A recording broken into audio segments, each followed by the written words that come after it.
La familia es una institución divina que nace en el libro de Génesis capítulo 1 y capítulo 2. Estos dos maravillosos capítulos muestran el ejemplo maravilloso donde Dios pone su bendición para con los seres humanos a través del santo matrimonio. Por eso que el matrimonio es muy importante y muy clave para las futuras generaciones que van a formar su familia. Antes de formar su familia, Dios pide el matrimonio, algo sagrado, algo divino que nace antes de la entrada del pecado. Y ese es el propósito de Dios, que todas las familias pasen por esa maravillosa experiencia, antes que sean formadas, que pasen por la experiencia del matrimonio para recibir la bendición de nuestro Dios. Amigos queridos, la familia es una institución divina, pero también es una institución que está siendo muy atacada por el diablo, y el diablo está poniendo todas sus armas y todas sus artimañas para poder desfigurar lo bonito que es el matrimonio.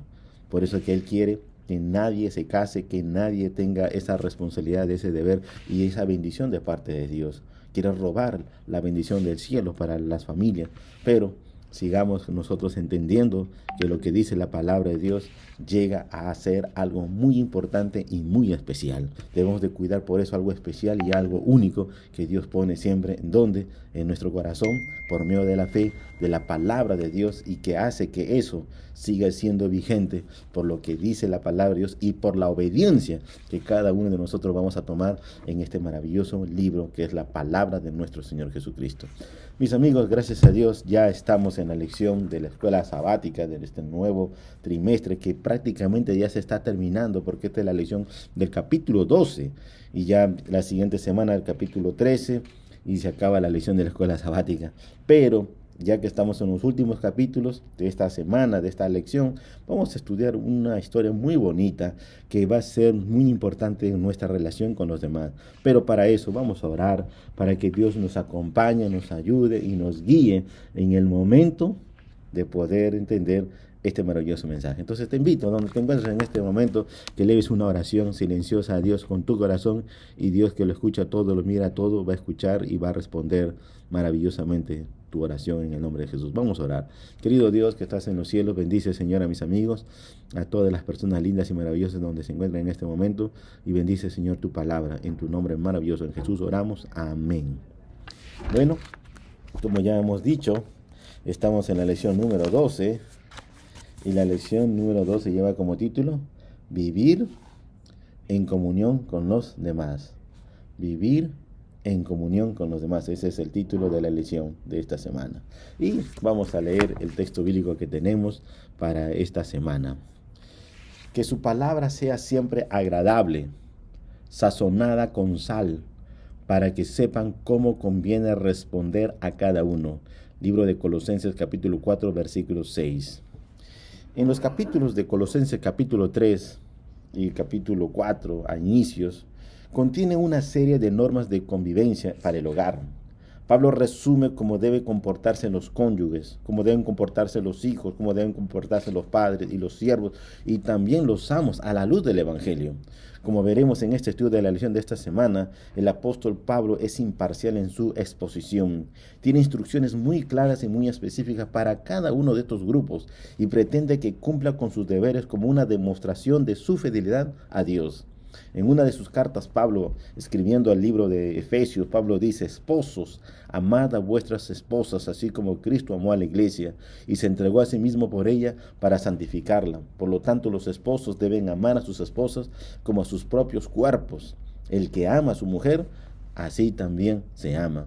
Y en la carta a los Colosenses, Pablo describe también en relación a la familia, comenzando desde la esposa.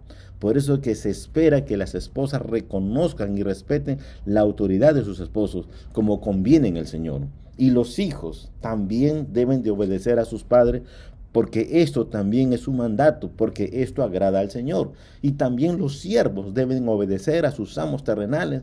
¿Por respeto a quién? Por respeto a Dios. Notablemente, Pablo se dirige en cada grupo humano, primero a la parte que suele considerarse más vulnerable.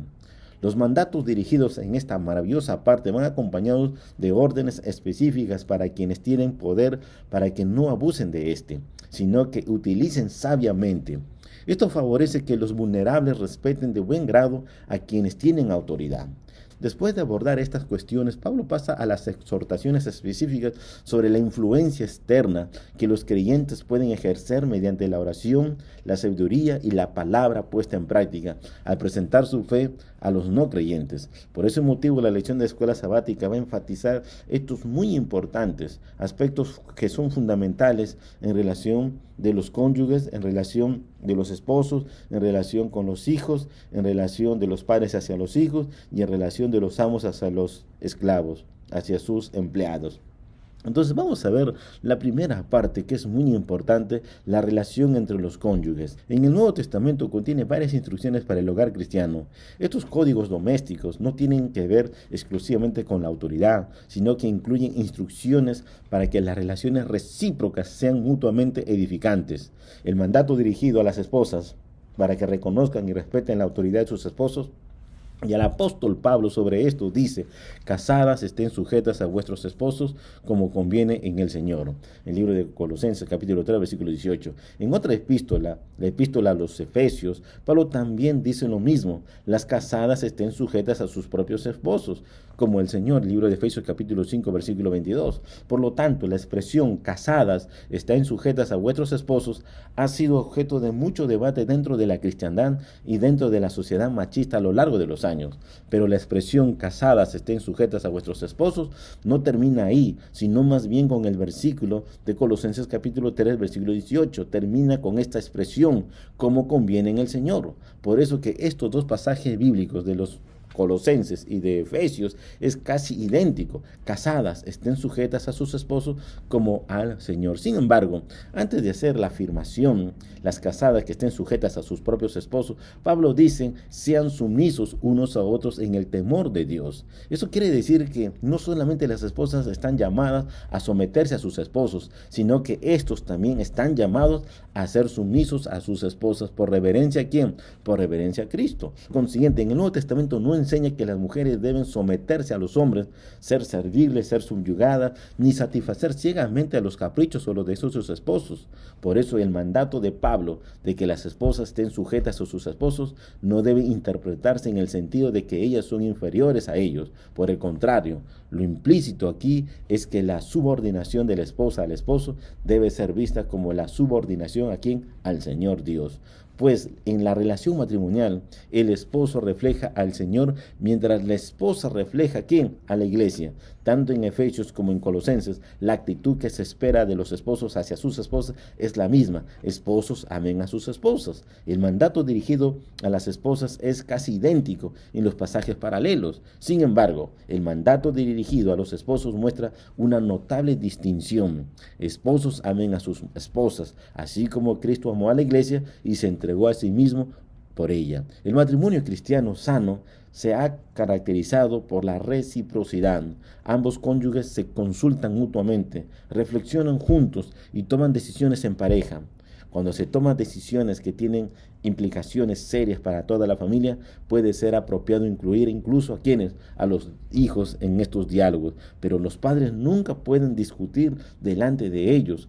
Cuando no se llega a un acuerdo, la Biblia aconseja: sométanse unos a otros por reverencia a Cristo. No busquen su propio beneficio, ni seguir egoístamente sus propios deseos, sino que, así como Cristo no buscó lo que él le convenía, sino el bienestar de su iglesia. Sacrifícate por tu cónyuge. Después de todo, la mayoría, si no todos, los esposos y las esposas recuerdan, sin duda, momentos en los que se alegraron de haber escuchado a su cónyuge y de haber seguido sus consejos sabios. Cuanto más en equipo trabajen los cónyuges más felices será el matrimonio. Por consiguiente, dentro del matrimonio, esposos amen a sus esposas y tampoco sean ásperos con ellas, sino tengan amor, gracia y misericordia. Según lo que se lee en el libro de Efesios, se espera que los esposos demuestren un amor abnegado, como el que Jesús demuestra a la iglesia. En Colosenses, por ejemplo, el mandato de que los esposos amen a sus esposas va acompañado de la instrucción adicional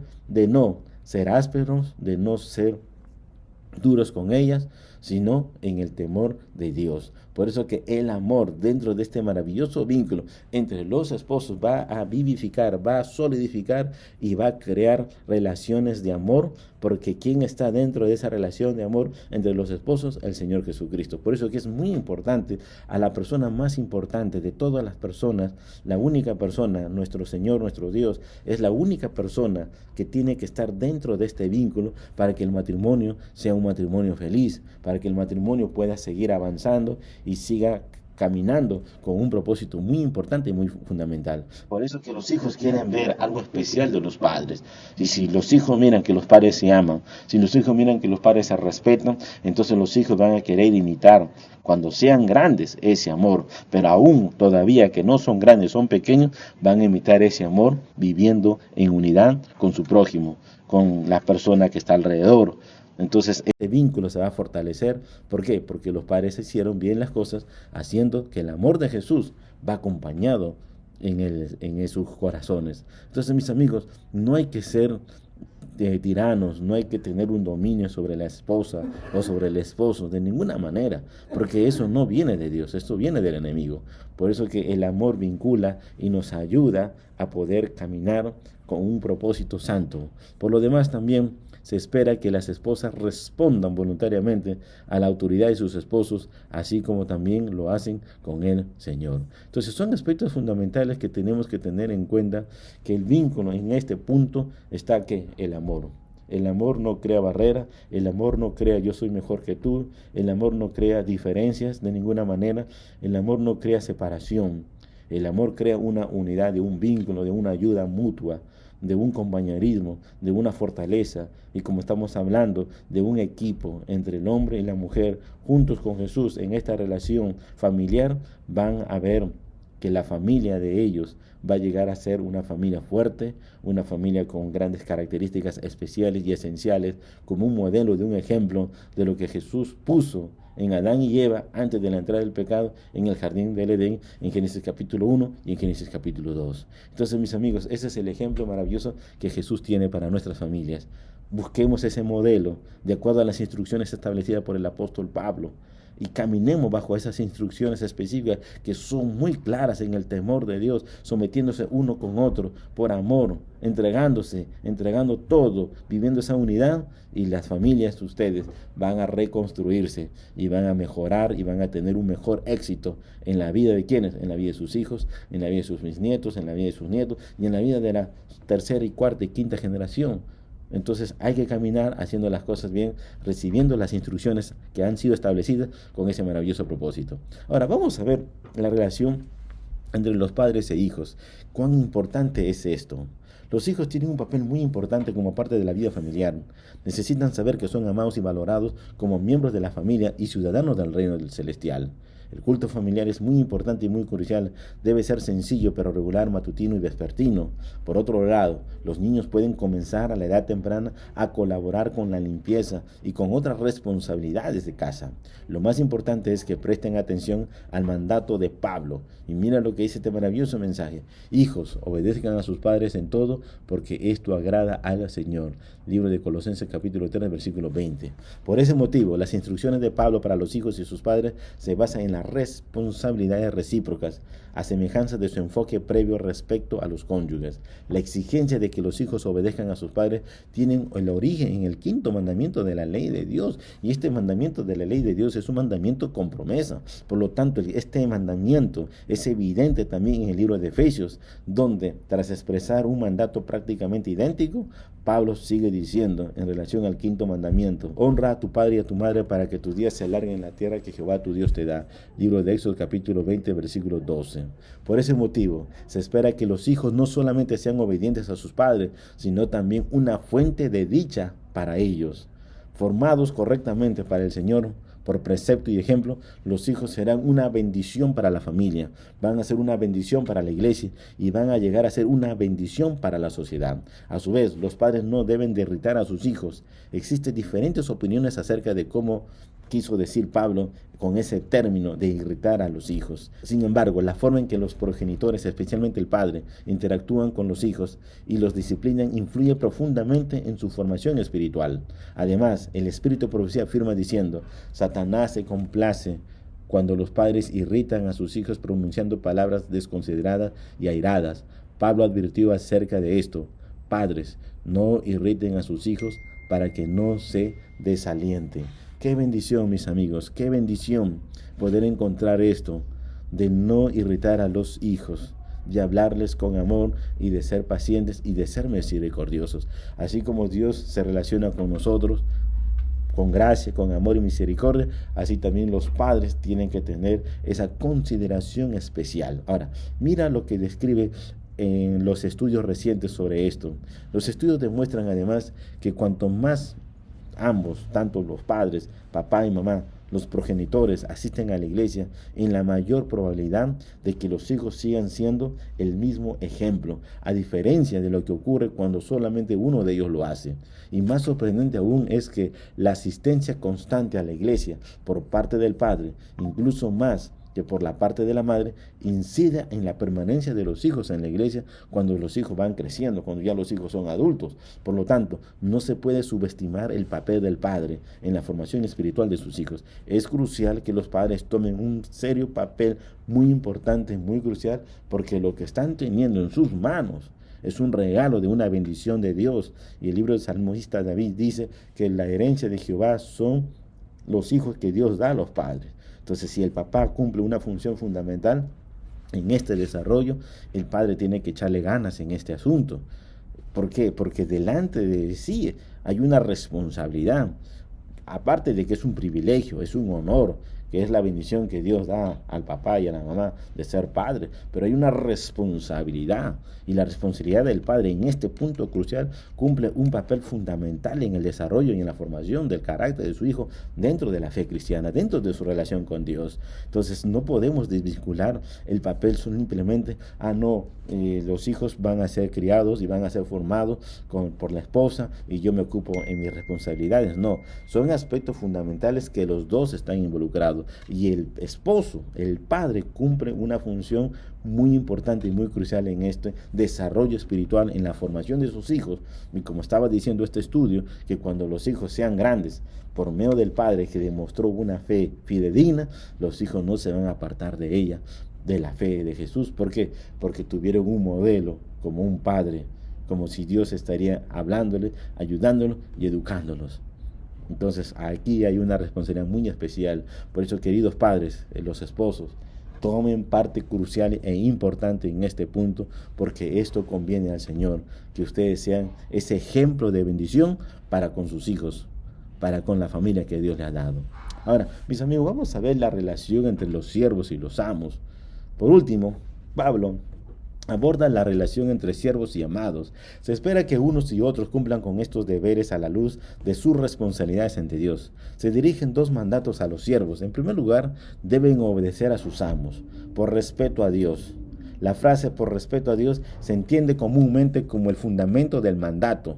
Los esclavos o siervos deben tener presente que, en última instancia, su servicio a un amo terrenal representa ¿qué? Su servicio al Señor Jesucristo. Contrariamente a lo que muchos pueden pensar, la esclavitud en el primer siglo difería considerablemente a la forma practicada en el Nuevo Mundo, en el mundo occidental, en tiempos recientes. Por ejemplo, en los tiempos del Nuevo Testamento, los factores raciales no desempeñaban ningún papel. Se fomentaba enormemente la educación. Algunos esclavos eran más cultos que sus amos, y este factor realzaba el valor del esclavo. Muchos esclavos desempeñaban funciones sociales delicadas y de grandes responsabilidades. Podían tener propiedades, incluso esclavos, y sus tradiciones religiosas y culturales eran las mismas que las naciones libres de aquel entonces. Ninguna ley prohibía las reuniones públicas de los esclavos, y la mayoría de los esclavos urbanos y domésticos podían anticipar legítimamente su emancipación a la edad de los 30 años. Es importante señalar que Pablo no está legitimando la esclavitud, una práctica reprobable en cualquier contexto. Simplemente estaba reconociendo una característica de la cultura del primer siglo. La abolición de la esclavitud en el siglo I había provocado drásticas repercusiones económicas, incluso para los propios esclavos. En ese contexto, Pablo ofrece una firme exhortación a los propietarios de esclavos, instándolos a que traten a quienes trabajan para ellos de manera justa y equitativa. Por lo difícil que nos resulta entender actualmente, por consiguiente, los esclavos domésticos a los que se dirige Pablo aquí eran parecidos a los jornaleros de hoy en día, incluso a muchos casos a los empleados. Por lo tanto, los principios de Pablo enumeran aquí puntos muy importantes que son fácilmente aplicables en el contorno laboral siempre que tengamos esto en cuenta. Cuando hablamos de los esclavos, debemos de tener en cuenta un principio bíblico, que el esclavo es un ser humano vivo y como cualquier persona tiene libertad, tiene libre albedrío, porque fueron creados a imagen de Dios, y en todas las criaturas, como los seres humanos, son criaturas inteligentes, dotados de libertad, porque fueron hechos a la imagen y semejanza de Dios. Pero lamentablemente, desde tiempos antiguos existía la esclavitud, y es por eso que las leyes mosaicas prohibían la esclavitud de por vida, y estipulaban solamente 6 años como plazo mínimo para el servicio para salvar sus deudas financieras. La esclavitud descrita en la ley mosaica, por repugnante que resulte para el pensamiento moderno, no se asemejaba normalmente a las abominables prácticas esclavistas del mundo occidental, que han sido una plaga y un horrible crimen contra la humanidad. Al dirigirse a los esclavos, Pablo relativiza inmediatamente la autoridad de sus amos mediante el uso de la expresión terrenales, porque muestra la primera lealtad debidamente a quien al Señor. Este reconocimiento eleva y transforma todo el servicio que prestan, pues señala que no están meramente dirigidos a sus amos humanos, sino que a quién, sino al Señor Dios. Como resultado, debían obedecer a sus amos, no para ser vistos como los que quieren agradar a los hombres, sino con sinceridad de corazón, por respeto a Dios. Los amos, igual que los empleadores actuales, apreciarían este énfasis, porque si el trabajo estaba realizado con sinceridad de corazón, por respeto a Dios, se llevaría a cabo un esmero y una celeridad. Además, puesto que los esclavos sirven al Señor Dios, pueden estar seguros de que por su fidelidad recibirán al Señor la recompensa de la herencia, y en cualquier mal que hayan hecho o padecido tendrán su paga. Pablo instruyó a los amos para que dieran a sus esclavos lo que es justo y recto. También tiene algo muy importante el amo en el cielo, nuestro Señor Jesucristo, que pagará a cada uno según sus obras, sean buenas o sean malas. El mismo principio se aplica hoy a los empleadores. Deben tratar a sus empleados con una ética y pagarles lo que es justo por su trabajo, pues el obrero es digno de su salario. Amigos queridos, debemos de tener en cuenta que si Dios te dio el privilegio de poder administrar y trabajar con personas, tienes que ser considerado, tienes que pagar justamente, tienes que dar lo que en sí le retribuye, no abusar de esa persona, no engañarle, no hacerle trabajar y pagarle lo que tú quieres, no, retribuir lo que es justo y lo que es necesario, porque es necesario hacer eso, porque si no lo hacemos, vamos a tener un serio problema ¿con quién? Con Dios, con el amo, con el verdadero amo, el Señor de señores. Y un día el Señor Jesucristo nos va a decir, ¿por qué hiciste esto? ¿Por qué hiciste estas cosas con ellos?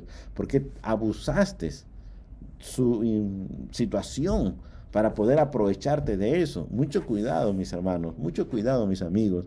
Por eso es que este mensaje del apóstol Pablo de la lección de escuela sabática esta semana nos ayuda mucho a reflexionar y a entender cómo debemos de comportarnos con aquellas personas que están alrededor de nosotros. Y si trabajan con nosotros, también retribuirlos con amor, con equidad, con justicia, con rectitud, como conviene en el Señor. Ahora, aquí hay algo muy importante al hablar de la familia, al hablar de los hijos y al hablar de los amos. Aquí Pablo va ahora a mostrar en este mensaje de la lección de escuela sabática las instrucciones generales para los cristianos, para nosotros que estamos dentro de una familia terrenal, una familia celestial, una familia que sigue el marco de la fe cristiana. Y entonces, después de haber dado instrucciones específicas a cada grupo dentro del hogar, Pablo ofrece instrucciones adicionales para el decoro cristiano dentro de la congregación, un breve código de leyes para la iglesia, y por lo tanto se nos insta a perseverar ¿en dónde? En la oración. Otras versiones traducen dicha palabra como dedíquense a la oración o incluso no dejen de orar. Aunque a menudo es traducido de forma ligeramente diferente, el mismo mandato aparece también en Romanos 12:12. Gozosos en la esperanza, sufridos en la tribulación, constantes en la oración. Romanos capítulo 12, versículo 12. Constantes en la oración. La perseverancia de la oración preconizada por Pablo se ejemplifica en la práctica de los apóstoles en vísperas del Pentecostés y luego de los apóstoles. Tenemos el privilegio de acercarnos confiadamente ¿a dónde? Al trono de la gracia. ¿Para qué? Para poder alcanzar misericordia y hallar gracia para el oportuno socorro. Por lo tanto, mis amigos, podemos orar también dando acción de gracias, tanto en lo bueno y en lo malo, agradecer a Dios porque eso es la voluntad de Dios que Dios pone en nuestro camino. Dios sabe lo que necesitamos, incluso antes de lo que se lo pidamos, pero debemos pedírselo. También en este proceso de la oración es esencial pedir con fe, creyendo que recibiremos lo mejor, aunque sea lo que le pedimos o esperamos, pero siempre vamos a recibir algo de lo que Dios quiere para nosotros. Y si le pedimos con fe y creemos en eso, el Señor nos dará lo mejor para cada uno de nosotros. A menudo se subestima la importancia vital y el poder de la oración, así como la necesidad de perseverar en ella. Mira lo que dice aquí el Espíritu de Profecía en relación a la oración, que es fundamento dentro de la familia y que debe ser un hábito dentro de la cristiandad, dentro de la fe cristiana, el hábito de Dios a través de la oración en nuestras vidas. Y mira lo que dice el Espíritu de Profecía, porque los hijos e hijas de Dios son tan remisos para orar. Cuando la oración es la llave en la mano de la fe para abrir el almacén del cielo, donde están atesorados los recursos infinitos de la omnipotencia. Sin oración incesante y vigilante, diligente, corremos el riesgo de volvernos indiferentes y de desviarnos del buen camino. Cuán importante es entender que ese es el paso para seguir en la fe. Orar, orar. Cuanto más oramos, más fortaleza. Cuanto más oramos, más enriquecimiento. La oración es la llave del éxito. Por eso, mis amigos, no olvidemos que siempre debemos de orar. Debemos de animarnos, debemos de alentarnos, debemos de aliviar nuestras cargas con gestos de tierna bondad y obras de amor en forma desinteresada, porque hemos aprendido el camino de la oración. Entonces el camino de la oración va despejando nuestras cargas, va despejando nuestro miedo, va despejando nuestras inseguridades y nos va dando alegría a nuestro corazón. No vamos a pronunciar palabras crueles, vamos a dejar que el Espíritu de Dios hable. Vamos a olvidar el desprecio, el egoísmo y por la felicidad nos vamos a enmarcar en este maravilloso camino y vamos a sentir simpatía amorosa por las personas que están alrededor de nosotros. Pasen cualquier circunstancia que ellos pueden estar pasando, vamos a demostrar una simpatía amorosa.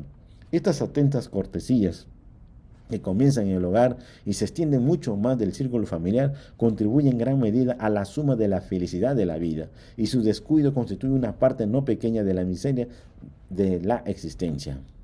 Amigos, solo cuando tratemos a los demás con amor y cortesía cristianos, tal como desearíamos ser tratados, podremos despertar a ellos el interés de nuestra fe cristiana.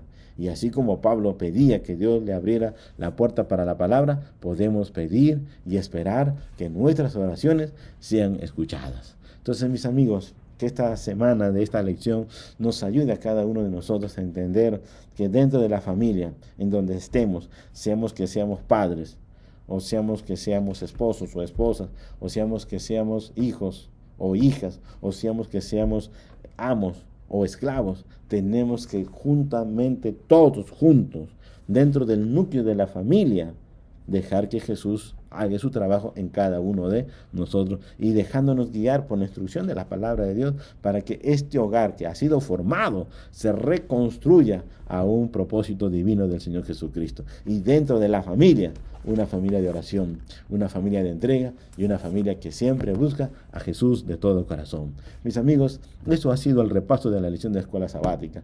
Y quiero orar para que Dios te ayude a ti y a mí, a que podamos mejorar, porque esta lección de la escuela sabática es un llamado de Dios para mejorar.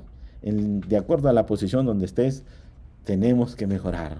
Tenemos que hacer lo que dice la palabra de Dios para que nuestras familias sean un pedacito de cielo aquí en la tierra, donde nuestros hijos vean el amor de Jesús a través de nosotros, a través de los padres. Y ese es el anhelo de Jesús de todas las familias, y siempre lo ha sido así. Por eso que Jesús puso este principio fundamental en el jardín del Edén, en el matrimonio de Adán y Eva, antes de la entrada del pecado. Entonces, mis amigos, abrémonos, dispongámonos nuestro corazón para que Jesús siga obrando a través de su palabra y nosotros obedeciendo, poniendo en práctica lo que estamos aprendiendo, para que nuestro hogar, que puede ser que está destruido, pero va a ser reconstruido por el poder del Señor Jesucristo, si cumplimos fielmente estas sabias instrucciones que hemos escuchado a través del repaso de la lección de escuela sabática. Entonces, mis amigos, vamos a orar para que el Señor nos acompañe. Querido Padre que estás en los cielos, muchas gracias por tu amor y ayuda a cada padre, a cada hijo, a cada persona que esté escuchando la lección de escuela sabática de esta semana, para que pueda dar lo mejor de sí y pueda cumplir fielmente en práctica estas maravillosas enseñanzas en relación a la familia. Ayúdanos, Dios, a crecer y guárdanos siempre. Por amor a Jesús te lo pedimos. Amén.